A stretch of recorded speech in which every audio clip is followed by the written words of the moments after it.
और ये वो एक्सक्लूसिव तस्वीरें हम आपको दिखा रहे हैं। यही वो कार थी, गोपीनाथ मुंडे की ये कार, जिस कार में सवार होकर वो जा रहे थे एयरपोर्ट की तरफ और इसी कार से टक्कर लगी थी। कार को हालांकि नुकसान नहीं पहुंचा है, लेकिन सामने से आती हुई एक दूसरी कार ने इस कार को टक्कर मारी थी। गोपीनाथ मुंडे का आज सुबह जब एक्सीडेंट हुआ तब वो इस कार में मौजूद थे। इस कार में ड्राइवर के अलावा अगली सीट पर गोपीनाथ मुंडे के सुरक्षाकर्मी बैठे हुए थे, एक सिक्योरिटी गार्ड था और पीछे गोपीनाथ मुंडे खुद बैठे हुए थे।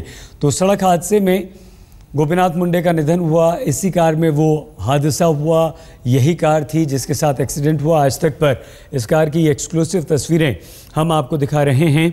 इसी कार में गोपीनाथ मुंडे अपने घर से निकले थे सुबह सुबह और इसी गाड़ी में वो जा रहे थे एयरपोर्ट की तरफ, जहां बीच रास्ते में उनका एक्सीडेंट हो गया।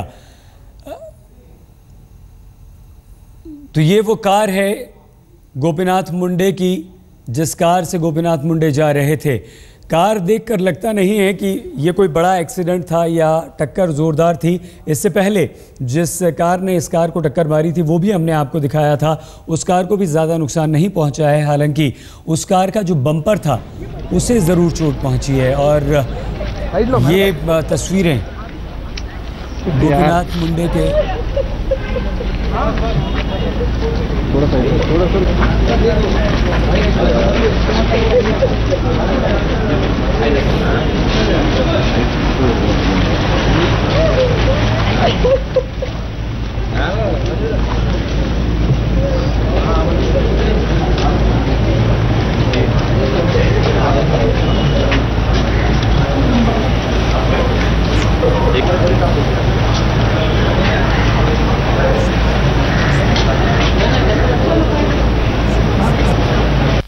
वहाँ पर जारी है। सभी दुखी हैं, अपने आंसू नहीं रोक पा रहे हैं, रोते हुए लोग आ रहे हैं, रिश्तेदार आ रहे हैं, शोक में परिवार डूबा हुआ है।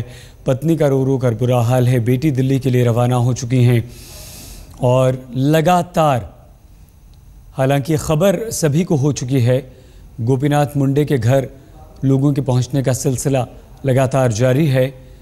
शव आज शाम तक, पार्थिव शव मुंबई उनके घर पहुंच जाएगा और उसके बाद शाम को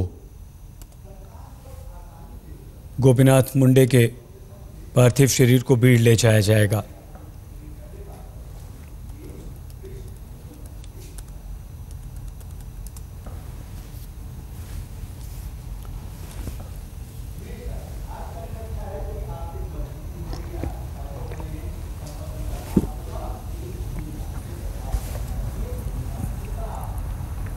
सुबह सुबह यह हादसा हुआ।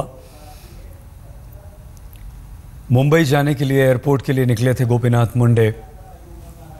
रास्ते में कार दूसरी कार से टकराती है।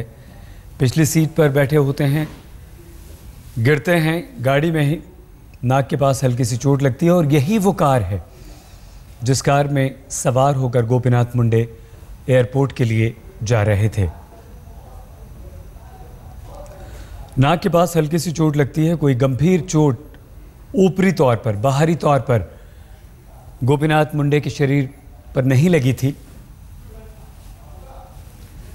लेकिन गाड़ी में गिरने की वजह से उनके दिल पर असर हुआ था और वो एक आघात था।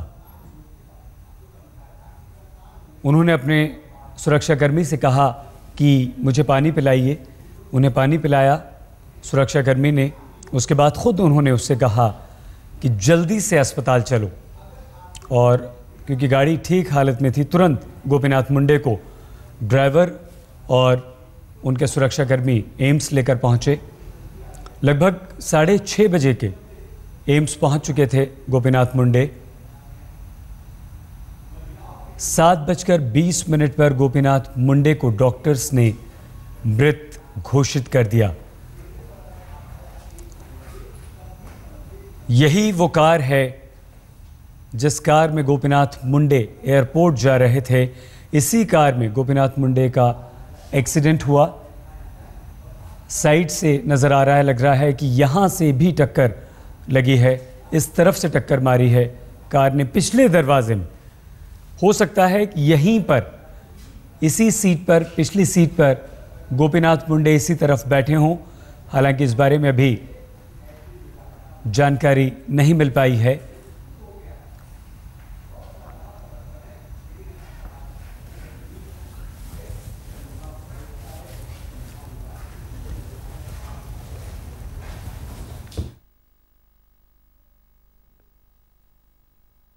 ये दुखद खबर आज तक पर लगातार हम आपको दिखा रहे हैं और इस खबर पर अब आगे इस खबर को बढ़ाएंगे, जानकारी आपको देंगे हमारे सहयोगी पुण्य प्रसून वाजपेयी।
या सर इकडे माझ्याकडे इकडे या कॅमेरात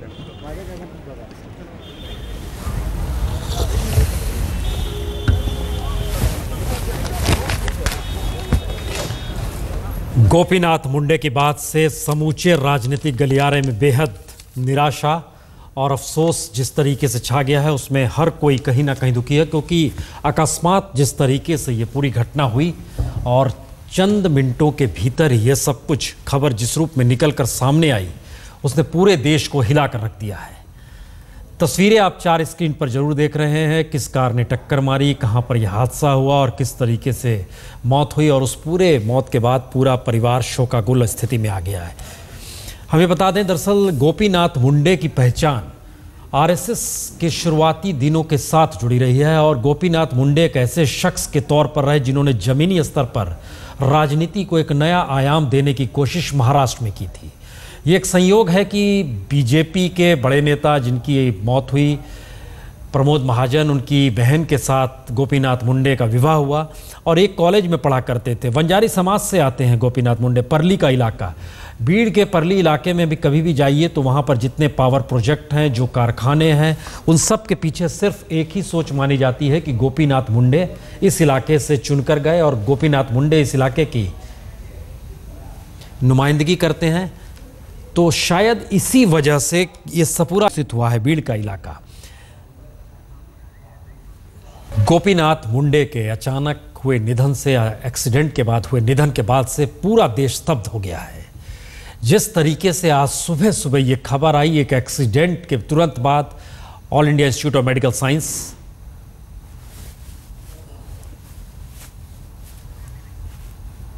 वहां पर ले जाया गया उनका शरीर, और उसके बाद चंद मिनटों के बाद ही ये ऐलान हो गया कि दरअसल गोपीनाथ मुंडे की मौत हो गई है।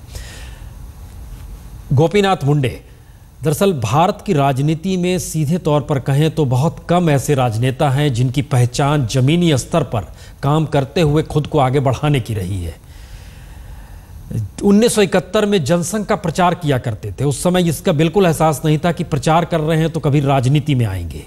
धीरे धीरे इस राजनीति को कहीं एक आसरा मिला तो प्रमोद महाजन, जो साथ में छात्र स्टूडेंट थे, एबीपी में ज्वाइन करना। उसके बाद इमरजेंसी का दौर इमरजेंसी के दौर के बाद राजनीति में आना, लेकिन इन सब के बीच 1971 में अगर जनसंघ का प्रचार कर रहे थे तो इसके साथ ही गोपीनाथ मुंडे वो शख्स हैं जिन्होंने संघ परिवार के शिक्षा वर्ग में बाकायदा ट्रेनिंग ली। और ये जानकर भी होगा कि हैरत की, दरअसल संघ की तमाम शाखाएं जो तकरीबन आरएसएस की जो शाखाएं लगती थी संभाजी नगर मंडल में, उस इलाके में 25 शाखाओं को वो लगातार अगुवाई करते थे। बीजेपी युवा मोर्चा में फिर जुड़े, जब बीजेपी की राजनीति में आ गए 1984 में बीजेपी के साथ राजनीतिक तौर पर, और फिर विधानसभा में विपक्ष के नेता के तौर पर भी मौका मिला। और उसके बाद जब पहली बार महाराष्ट्र में सत्ता मिली बीजेपी और शिवसेना को, तो उसमें उन्हें डिप्टी सीएम का पद भी मिला। ये जो तस्वीरें हम आपको दिखला रहे हैं, ये दरअसल तुगलक रोड पुलिस स्टेशन थाने के हिस्से में ही आता है, जहां पर जो 2 गाड़ियां हैं, एक गाड़ी जिसमें खुद मुंडे सवार थे और वो हवाई अड्डे जा रहे थे, उन्हें बम्बई रवाना होना था, और दूसरी गाड़ी वो जो इंडिका गाड़ी है, इस गाड़ी के ज़रिए टक्कर मारी गई। जो स्थिति है उसमें ये टक्कर इतनी भयावह लगती नहीं है, लेकिन जो जानकारी अस्पताल के ज़रिए निकल कर आई, एक शौक भी रहा गोपीनाथ मुंडे को, जिस एक्सीडेंट के तुरंत बाद उनका संवाद भी हुआ ड्राइवर से, पानी भी मांगा, अस्पताल ले जाने को भी कहा। जाहिर है नितिन गडकरी साथ में रहे हैं मंत्रिमंडल में, उस दौर को याद कर रहे हैं जब मुंडे खुद गृह मंत्री हुआ करते थे, और नितिन गडकरी जो थे जिस तरीके से वहाँ पर महाराष्ट्र में पुलों के ज़रिए, सड़क के ज़रिए महाराष्ट्र में इंफ्रास्ट्रक्चर खड़ा कर रहे थे, तो दोनों के बीच संवाद विदर्भ को लेकर अक्सर हुआ करता था। लेकिन इस दौर में ये बता दें कि दरअसल गोपीनाथ मुंडे उन तमाम परिस्थितियों को समझते थे जिन परिस्थितियों से राजनीति में उन्होंने कदम रखा। उसमें यह भी माना गया कि दरअसल सोशल इंजीनियरिंग, क्योंकि आरएसएस अपने तौर पर महाराष्ट्र में उसकी पहचान कोकणस्थ ब्राह्मणों के ज़रिए जरूर रही है जो पुणे से निकलते हैं, लेकिन गोपीनाथ मुंडे जो कि बीड़ से आते हैं, परली के इलाके से आते हैं, वहाँ के जिला पब्लिक स्कूल में पढ़ा करते थे, अम्बे जोगई में बीए कॉमर्स उन्होंने किया, उस इलाके से निकले बंजारे समाज के। शरद पवार को भी हम देख पा रहे हैं जो नितिन गडकरी के साथ बातचीत कर रहे हैं। जाहिर है महाराष्ट्र के वो नेता जिन्होंने 70 और 80 के दशक में राजनीतिक पहचान बनानी शुरू की थी, उन सब के बीच गोपीनाथ मुंडे ऐसा एक चेहरा हर के जहन में होगा जो शख्स छात्र जीवन से निकलकर राजनीति के मैदान में आया। शरद पवार जो बता रहे हैं कि कितना बड़ा धक्का है, और जैसे ही उन्हें खबर मिली वो बेहद इससे आहत हुए। इन सब के बीच छत्तीसगढ़ के मुख्यमंत्री डॉक्टर रमन सिंह ने भी एक महाराष्ट्र के लोकप्रिय नेता के तौर पर गोपीनाथ मुंडे को याद करते हुए गहरा दुख जताया। उन्होंने बाकायदा ट्वीट किया है और वो भी रवाना हो रहे हैं दिल्ली, और उन्होंने जानकारी दी है कि वो कितने आहत हैं इससे। राजनीतिक तौर पर गोपीनाथ मुंडे को खोना सिर्फ बीजेपी ही नहीं बल्कि संघ परिवार के लिए भी एक दुखद क्षण होगा, क्योंकि संघ के शिक्षा वर्ग से निकला हुआ शख्स, जनसंघ के दौर से प्रचार करने वाला शख्स, जो छात्र जीवन में एवीपी और उसके बाद बीजेपी युवा मोर्चा से निकला हुआ शख्स, महाराष्ट्र की राजनीति में असल सोशल इंजीनियरिंग का पाठ, वह भी महाराष्ट्र में जो संभव सामान्य तौर पर संघ की अपनी प्राथमिकता, उसके अपने वर्चस्व की वजह से माना नहीं जाता था कि किसी तरीके से महाराष्ट्र में जातियों के समीकरण के जरिए राजनीति साधी जा सकती है। ये एक स्थिति महाराष्ट्र में पैदा हुई, और प्रमोद महाजन ने जब पहली बार, जो जानकारी अक्सर जिक्र होता था, प्रमोद महाजन जब जिक्र करते थे गोपीनाथ मुंडे को लेकर कि छात्र जीवन में किस तरीके से राजनीति में आने के लिए उन्होंने गोपीनाथ मुंडे को मनाया, तो उसमें 2 बात सामने भी आई थी। जब उनकी बहन के साथ इनका विवाह हो रहा था तो उन्होंने कहा था कि राजनीति भी अब आपको विरासत में मिल रही है, और ये राजनीति के ज़रिए ही कहीं ना कहीं साधे गई थी उनके ज़रिए पूरी राजनीतिक लकीर, जो सिर्फ बीड़ तक सीमित नहीं थी बल्कि पूरे मराठवाड़ा में गोपीनाथ मुंडे की पहली पहचान बनती है। और उसके बाद जिस समय वह डिप्टी सीएम बने थे महाराष्ट्र में, जिस समय शिवसेना और बीजेपी 1995 का ये वक्त था जब पहली बार सरकार बनी थी महाराष्ट्र में, बीजेपी और शिवसेना की मिलीजुली संयुक्त सरकार थी, उसमें डिप्टी सीएम के तौर पर गोपीनाथ मुंडे का कद ना सिर्फ बड़ा था बल्कि यह भी संकेत थे कि गोपीनाथ मुंडे इसके बाद मुख्यमंत्री राज्य के बनेंगे और बीजेपी इन्हें सामने लेकर आएगी। लेकिन इस दौर को अगर याद कीजिए कि उस समय से लेकर अब तक के बीच में एक ऐसा मौका आया जिस समय ये बात सामने आई कि क्या गोपीनाथ मुंडे बीजेपी से रुट गए। 2011 का ये वाकया है, जून का ही महीना था। याद कीजिए तो उस वक्त एक सवाल खड़ा हो गया था कि गोपीनाथ मुंडे क्या बीजेपी छोड़ रहे हैं। अहमद पटेल से उन्होंने मुलाकात की थी उस समय, लेकिन उन्होंने इनकार किया था, मेरी कभी मुलाकात नहीं हुई और मैं बीजेपी में ही रहूंगा। इसका जिक्र वो बार बार करते थे। और ये बात बहुत कम लोग जानते होंगे कि उस वक्त 2011 में जब ये सवाल खड़े हो रहे थे कि क्या वाकई बीजेपी छोड़ देंगे, तब गोपीनाथ मुंडे अक्सर कहा करते थे कि मैंने राजनीति को उस मिजाज से साधा है जहां संगठन और कहीं ना कहीं कार्यकर्ता के स्तर पर कैसे राजनीति को साधा जाता है, ये मैंने सीखा और ये मैंने संघ परिवार से सीखा और ये मैंने बीजेपी के निचले कार्यकर्ताओं से सीखा है। तो इस आधार पर राजनीति शुरू करने वाले गोपीनाथ मुंडे को लेकर महाराष्ट्र के भीतर क्या कुछ हो रहा होगा, ये एक समझने की बात है। दिल्ली में रविशंकर प्रसाद, हमारे संवाददाता अमिताभ सिन्हा उनके साथ मौजूद है। अमिताभ, बात कीजिए। गोपीनाथ मुंडे नहीं रहे, हमारे साथ हैं दूर संचार और कानून मंत्री रविशंकर प्रसाद। रवि जी, दुखद घटना। बहुत दुखद है। बहुत बड़े नेता थे, मास लीडर थे, गरीबों और गरीबी के लिए हमेशा लड़ते थे और मेरा बहुत सौभाग्य था अमिताभ जी कि उनका बहुत स्नेह मिलता था। कल हम लोगों ने कितना हंसी मजाक किया काउंसिल ऑफ मिनिस्टर्स की मीटिंग के बाद। वो चार्जशीट कमेटी के संयोजक थे, उसमें हम लोग साथ में गुवाहाटी गए, बाकी जगह गए, मुंबई गए, 3-3 दिन साथ थे। हम लोगों ने साथ में गुवाहाटी में कामरू कामाख्या का दर्शन किया था। मतलब ये नियति का बहुत मुझे क्रूर मजाक लगा। उनके ऐसे लोकप्रिय महान नेता को इस तरह से नहीं जाना चाहिए था। मेरी बहुत संवेदना है। इस तरह का एक्सीडेंट सुबह सुबह, आपको लगता है सुरक्षा वगैरह प्रॉपर होनी चाहिए? अभी तो देखना पड़ेगा। बिल्कुल सही कहा आपने। और कितना दुखद संयोग है अमिताभ जी कि आज उनके चुनाव क्षेत्र में भयंकर स्वागत था, अभिनंदन था। लेकिन सबसे बड़ी बात यह है कि उनके ऐसे योग्य, क्षमताशील, जिनसे देश की इतनी अपेक्षा थी, इतने महत्वपूर्ण विभाग को वो हैंडल कर रहे थे। अभी महाराष्ट्र में बीजेपी 24 लड़ी 23 जीती, पूर्व में उप मुख्यमंत्री थे और इतने स्नेहिल इंसान, हंसी मजाक, दोस्तों के साथ इतने बड़े नेता थे, लेकिन सहजता उनके अंदर हमेशा थी। उनका दिल हमेशा कहते हैं मुंबई में ही बसता था, महाराष्ट्र में। बिल्कुल सही कहा आपने। लेकिन देश में भी बहुत सुनते थे। आपको बताता हूँ, जब से वो विपक्ष के उपनेता थे लोकसभा में, मैं राज्यसभा में था, तो वो काफ़ी एक प्रकार से राष्ट्रीय स्तर पर भी सोचते थे और मुझसे तो इतना उनका एक स्नेहिल संबंध था। मतलब मैं आपसे कहूँगा कि आज इस दुर्भाग्यपूर्ण घटना में मैंने अपना एक बहुत ही स्नेहिल बड़ा भाई खो दिया है। कब से आप मतलब उनके संपर्क में थे? आप कब से आपकी दोस्ती, जान पहचान? देखिए, प्रमोद महाजन का बहुत स्नेह मुझे मिलता था। उसका इनसे परिचय हुआ था। जब मैं पूर्व में केंद्रीय मंत्री था, उस समय भी इनसे बहुत स्नेहिल संबंध था और विशेष रूप से पिछले 3-4 वर्षों से तो बहुत ही नज़दीकी बढ़ गई थी। वो संसद में थे, मैं राज्यसभा में था, दोनों हम लोग उपनेता थे। फिर चार्जशीट कमेटी में साथ साथ काम किया, वो संयोजक थे उसके इस चुनाव अभियान में। तो पिछले 2-3-4 वर्षों में तो हम लोग की अंतरंगता बहुत ही बढ़ गई थी।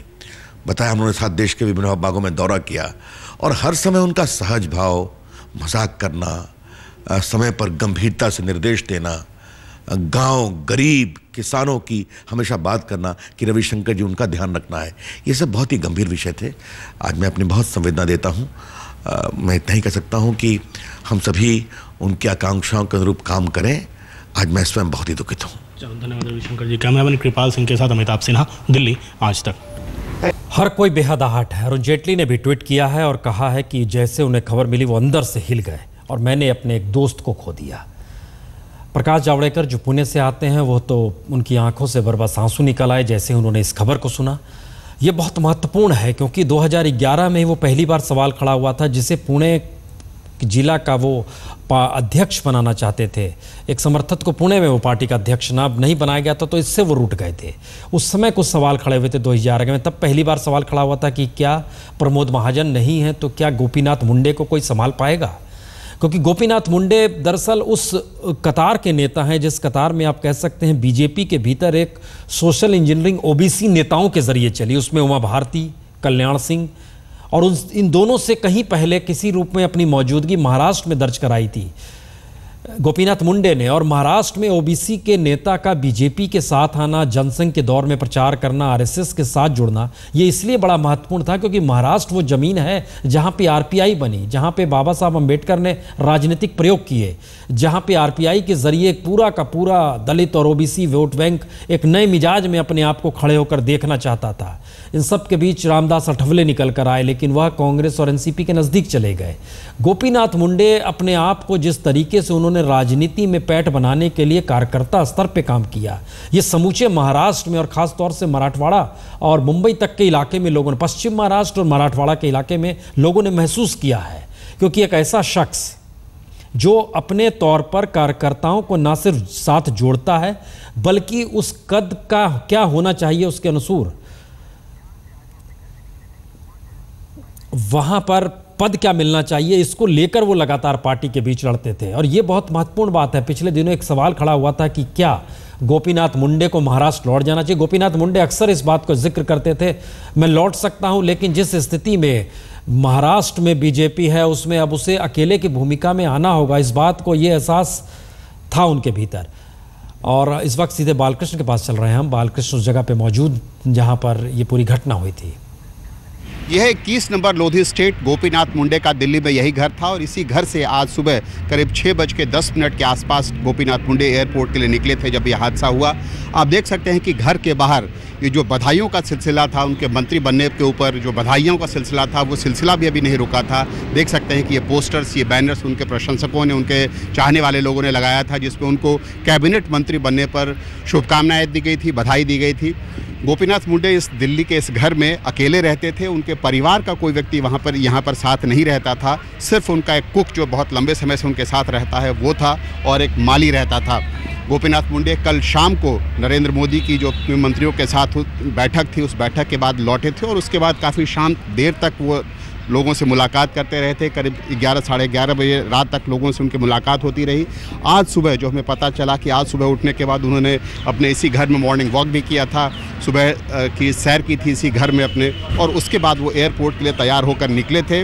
और 6:10 पर यहाँ से निकलने के कुछ ही देर बाद पृथ्वीराज रोड के रेड लाइट पर उनका एक्सीडेंट हो गया। उनकी एम्बेसडर गाड़ी का ज़बरदस्त एक्सीडेंट हुआ जिसमें उनकी मौत हो गई। आप देख सकते हैं कि हालांकि अभी जो सूचना मिली है उसके हिसाब से उनके पार्थिव शरीर को शायद यहाँ नहीं लाया जाएगा। उसके बावजूद पुलिस वाले अपनी तरफ से एहतियातन तैयारी कर रहे हैं, शायद हो सकता है कुछ लोग यहाँ पर आएँ। अब देख सकते हैं पुलिस यहाँ पर तैनात है। घर के भीतर भी सुरक्षा जाँच की जा रही है कि अगर कोई VIP, कोई और मंत्री या कोई VIP यहाँ आ सकता है। ऐसी खबर मिली है कि उनके घर के लोग यहाँ पर चल चुके हैं और थोड़ी देर में यहाँ पर पहुँचने वाले हैं। घर के चारों तरफ ये जो पूरा घर है उसको पुलिस ने अपने सुरक्षा घेरे में ले लिया है। तैयारियां की जा रही हैं। आप दूसरी तरफ भी देख सकते हैं कि इस तरफ भी तैयारियां की जा रही हैं किसी के आने की। लेकिन जो सूचना मिले उसके हिसाब से उनके पार्थिव शरीर को पहले बीजेपी के दफ्तर में ले जाया जाएगा और उसके बाद अंतिम संस्कार के लिए उनको अपने पैतृक गाँव जो है वहाँ पर ले जाया जाएगा। कैमरामैन अशोक भनोट के साथ बालकृष्ण, दिल्ली आज तक। जो जानकारी आ रही है उसमें तकरीबन 12:30 बजे बीजेपी के दफ्तर में पार्थिव शरीर ले जाया जाएगा। इस वक्त सीधे हम चलते हैं ट्रॉमा सेंटर जहां पे हमारे सहयोगी अशोक सिंघल मौजूद हैं। अशोक, क्या जानकारी मिल पा रही है कि चूंकि जानकारी हमारे पास जो आ रही है उसमें है कि वहां से सीधे उनका पार्थिव शरीर ले जाया जाएगा बीजेपी हेडक्वार्टर में अशोक रोड में 12:30 बजे और उसके बाद फिर उनके घर बीड जो कि पार्ली में है वहाँ ले जाया जाएगा। अशोक। बिल्कुल प्रसून, उनकी फैमिली का वेट किया जा रहा है। गोपीनाथ मुंडे की जो मुंबई से पहुंच रहे हैं यहाँ पे थोड़ी देर में, उसके बाद 12:30 बजे बीजेपी मुख्यालय उनके शव को ले जाया जाएगा। वहाँ पे नरेंद्र मोदी, प्रधानमंत्री नरेंद्र मोदी और दूसरे लोग उनको श्रद्धांजलि अर्पित करेंगे। लेकिन यहाँ भी सुबह से ही जैसे ये खबर आई गोपीनाथ मुंडे के एक्सीडेंट की, तमाम बड़े नेता बीजेपी के मंत्रिमंडल के सहयोगी यहाँ पहुँचना शुरू हो गए थे और बीजेपी बड़ा गमगीन है। तमाम नेता बहुत दुखी हैं जिस ढंग से ये पूरी घटना हुई है। और खास बात यह प्रसून, गोपीनाथ मुंडे को आज अपनी कॉन्स्टिट्यूंसी जाना था, अभिनंदन समारोह रखा गया था। मंत्री बनने के बाद पहली बार वहां जा रहे थे अभिनंदन समारोह में, लेकिन सुबह सुबह एयरपोर्ट के रास्ते में उनका ये एक्सीडेंट हुआ और मौत हो गई। वहां पर क्या बाकी नेताओं का कोई पहुंचने का तांता लगा हुआ है या सिर्फ परिवार के सदस्यों का इंतजार हो रहा है? देखिए प्रसून, परिवार के सदस्यों का तो इंतजार हो ही रहा है क्योंकि मुंबई से वो स्पेशल फ्लाइट से यहाँ पे पहुँच रहे हैं। लेकिन सुबह से ही बीजेपी के तमाम बड़े नेता, मंत्री यहाँ पहुँचे। नितिन गडकरी, हर्षवर्धन, डॉक्टर हर्षवर्धन और दूसरे सहयोगी यहाँ पर, राजनाथ सिंह यहाँ उनको ट्रॉमा सेंटर पहुँचे और उसके बाद नरेंद्र मोदी बीजेपी मुख्यालय पहुँचेंगे। जैसे ही उनके शव को 12:30 बजे बताया गया कि बीजेपी मुख्यालय रखा जाएगा पार्थिव शरीर को, वहाँ तमाम दूसरे नेता भी पहुँचेंगे। लेकिन सुबह से देखें तो यहाँ पे स्मृति ईरानी, दूसरे और सहयोगी यहाँ पे ट्रॉमा सेंटर पहुंचे हैं और बहुत गमगीन दिखाई दे रहे थे। कुछ लोग बात करने की स्थिति में भी नहीं थे जिस ढंग से ये घटना हुई है, हादसा हुआ है, क्योंकि अभी मोदी सरकार जश्न मना रही थी जिस ढंग से इस सरकार को सफलता मिली थी उसको लेकर के। लेकिन ये बड़ा जो हादसा हुआ है गोपीनाथ मुंडे के रूप में बहुत ज़्यादा दुखी हैं तमाम बीजेपी के नेता और मोदी सरकार के लोग। जी अशोक, आप हमारे साथ बने रहिए। हम जरा सा चलते हैं इस वक्त चिराग गोटी के पास, जो कि तुगलक रोड में उस थाने के पास मौजूद है जहां पर जिस गाड़ी ने टक्कर मारी थी, जो इंडिका गाड़ी थी, उसके ड्राइवर से वहां पर लगातार पूछताछ हो रही है। यहाँ वो मौके पर मौजूद है और पुलिस मामले की इन्वेस्टिगेशन की जा रही है। आप देख सकते हैं कि अभी भी जो पुलिस का ये कहना है कि वो जांच कर रहे हैं। पुलिस ने इस सिलसिले में मामला दर्ज कर लिया है और अरेस्ट कर लिया है गुरजिंदर को। आप देख सकते हैं उनकी फैमिली यहाँ मौजूद है, उनके भाई मौजूद हैं, इंपीरियल होटल से भी कुछ लोग आए हुए हैं। यहाँ बाकायदा दिल्ली पुलिस इस मामले की इन्वेस्टिगेशन कर रही है।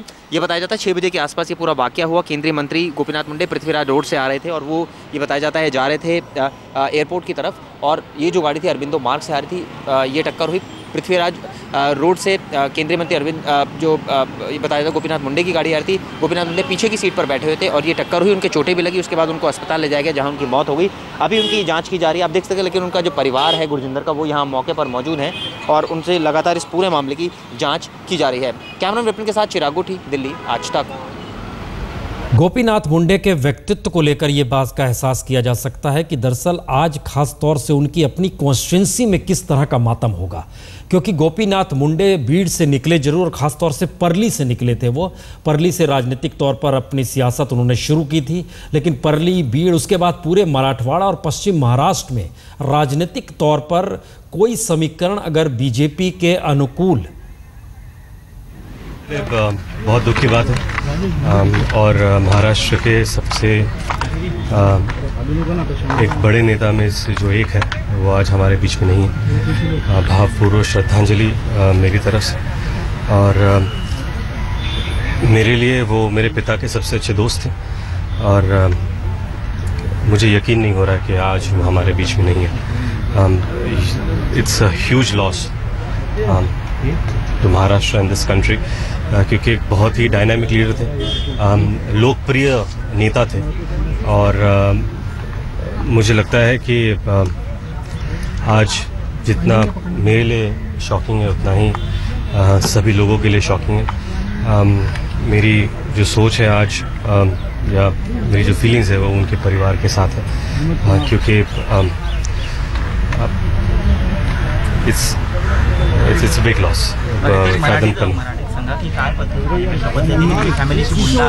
नाही, कसं आहे की मी ह्याच बिल्डिंगमध्ये राहतो, येता जाताना त्यांच्याबरोबर नेहमी भेट व्हायची। आज आपल्यामध्ये ते नाही आहेत, ही अतिशय धक्कादायक मला आज सकाळी जेव्हा बातमी कळली, जेव्हा मी टीव्हीवर पाहिली आणि माझ्या वडिलांचे त्यांचे। जाहिर है जो भी इस हादसे से प्रभावित है उसको लेकर उसकी प्रतिक्रिया इस बात का एहसास कराती है कि गोपीनाथ मुंडे की पहचान अगर महाराष्ट्र की राजनीति में भी समझे तो विलासराव देशमुख के पुत्र इस वक्त थे, जो बता रहे थे कि किस तरीके से उनके पिता के दोस्तों में से एक थे। शरद पवार भी उन्हें बेहद करीब मानते थे। महाराष्ट्र की राजनीति में शायद ही कोई ऐसा नेता होगा जो गोपीनाथ मुंडे को अपने अनुकूल या अपने साथ खड़ा हुआ या अपना दोस्त नहीं मानता होगा। सवाल सिर्फ बीजेपी का नहीं है, शिवसेना के भीतर की स्थिति हो, कांग्रेस के भीतर एनसीपी स्थिति हो, आरपीआई हो। इसकी एक सबसे बड़ी वजह यह थी कि गोपीनाथ मुंडे सांगठनिक तौर पर चीज़ों को साधते थे। और अगर ध्यान दें तो एक लाइन से जितने भी शोक संदेश लगातार आ रहे हैं या इस युग में अब ट्वीट किया जा रहा है, कोई नाम, चाहे खुद प्रधानमंत्री नरेंद्र मोदी का अगर हम देख लें, उनकी तरफ से जो आया है, उन्होंने भी माना है इस बात को कि एक ऐसा शख्स हमारे बीच अब नहीं है जो कि जमीनी राजनीति करते हुए और अथक श्रम के साथ आगे बढ़ते हुए उन्होंने अपनी जगह बनाई थी। और किस रूप में ग्रामीण भाषा इस पद पर पहुंचने के बाद भी गोपीनाथ मुंडे के साथ थी, इसका एहसास दरअसल उस दिन हुआ था जिस दिन पिछले दिनों ही जब उन्हें मंत्री बनाया गया तो हमारे संवाददाता ने उनसे सवाल पूछा कि आपके यहाँ हमें लग रहा है कि बड़ी चहलकदमी है, जश्न सा माहौल है, अब यहाँ पर लगता है मिठाइयाँ बनेंगी। तो गोपीनाथ मुंडे का जवाब था, जी नहीं, मिठाई नहीं, रोटियाँ बनेंगी। मेरे गांव से कुछ लोग आए हुए हैं और वो सारे लोग यहाँ पहुँचे हुए हैं। मेरे मंत्री बनने की बात नहीं है, घर में मैं यहाँ पर अकेले रहता हूँ, यहाँ पर रोटियाँ बनाने की व्यवस्था की गई है, सब लोग आए जिससे खाए पिएँ। और वो इस तरीके से, और संयोग देखिए कि मंत्री बनने के बाद, पद संभालने के बाद, कैबिनेट की बैठक एक के बाद एक लगातार हो रही थी, इन सब में जिस तरीके से वो अपनी भागीदारी करने के बाद आज पहला दिन ऐसा था जब वो अपनी कॉन्स्टिट्यूंसी में लौट रहे थे और सुबह सुबह ही यह हादसा हो गया और 7:20 पे यह खबर आई कि गोपीनाथ मुंडे नहीं रहे। इससे पूरा का पूरा वो तबका हिल गया। कैसे? चाहे वो पूर्व राष्ट्रपति एपीजे अब्दुल कलाम हो, उन्होंने शोक व्यक्त किया, मौजूदा राष्ट्रपति प्रणब मुखर्जी की तरफ से शोक व्यक्त हुआ, प्रधानमंत्री नरेंद्र मोदी की तरफ से हुआ, सोनिया गांधी की तरफ से शोक व्यक्त किया गया, बीजेपी के वो तमाम लीडरान ही नहीं बल्कि जो कार्यकर्ता स्तर पे बीजेपी दफ्तर में लोग रहते हैं और ख़ासतौर से बीजेपी दफ्तर के भीतर जो किताब बेचने वाली दुकान चलाने वाला शख्स है, वह भी शोकाकुल था कि किस तरीके से वो आते थे और कुछ साहित्य ले जाते थे यहाँ से कि जरा हमें साहित्य दे दीजिए। कभी वो सावरकर का साहित्य खोजते थे। इस दौर में वो आर्थिक नीतियों को लेकर समझना चाह रहे थे कि जिस तरीके से अब परिस्थिति इस देश की बदलेगी, उसमें आर्थिक नीतियां क्या इससे पहले किस किस रूप में रही है, इसको लेकर वो लगातार अध्ययन। इसका मतलब एक ऐसा है कि ऐसा शख्स जो कि बंजारी समाज से आता है, परली के जिला परिषद स्कूल से निकलता है, अम्बे जोगई जो कि दूसरा भीड़ के इलाके का छोटा सा इलाका है, वहाँ पर बीए कॉमर्स करता है, उसके बाद जनसंघ के प्रचार में जुड़ता है। कोई पता नहीं कौन नेता है, सिर्फ जनसंघ का नारा लगाते हुए उस समय दिया जो था, दिया बाती जो उस समय चुनाव चिन्ह होता था, वो नारे लगाया करते थे। लेकिन इमरजेंसी के दौर में राजनीतिक तौर पर पहली पहल थी जिस समय उनकी मुलाकात और साथ जो था प्रमोद महाजन के साथ जुड़ता है और इमरजेंसी के बाद राजनीतिक तौर पर सक्रिय करते हैं, आरएसएस के साथ जुड़ते हैं। एक सूर्य का नहीं हो रहा, मन असहनीय वेदना से भरा है। विकास का एक सूरज आज सवेरे अस्त हो गया।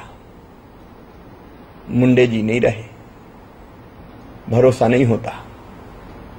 वो मेरे बड़े भाई जैसे थे, वो कुशल प्रशासक थे, वो सही अर्थों में जनता के नेता थे। महाराष्ट्र की राजनीति की उनके बिना कल्पना नहीं की जा सकती। महाराष्ट्र के उप मुख्यमंत्री के नाते महाराष्ट्र के विकास को उन्होंने नई ऊंचाइयां दी थी और ग्रामीण विकास मंत्री के रूप में भी भारत को उनसे बहुत आशाएं थी। उनके निधन से मैं स्तब्ध हूं, दुखी हूं। देश ने एक कुशल प्रशासक खो दिया। उनका निधन केवल भारतीय जनता पार्टी की क्षति नहीं है, सारे देश की क्षति है। मैं दुख की इस घड़ी में परिवार के प्रति अपनी संवेदना प्रकट करता हूं और परमपिता परमात्मा से यह प्रार्थना करता हूं कि वो दिवंगत आत्मा को शांति दे और उनके परिवार को, मित्रजनों को, शुभचिंतकों को, हम सबको ये गहन दुख सहन करने की क्षमता दे।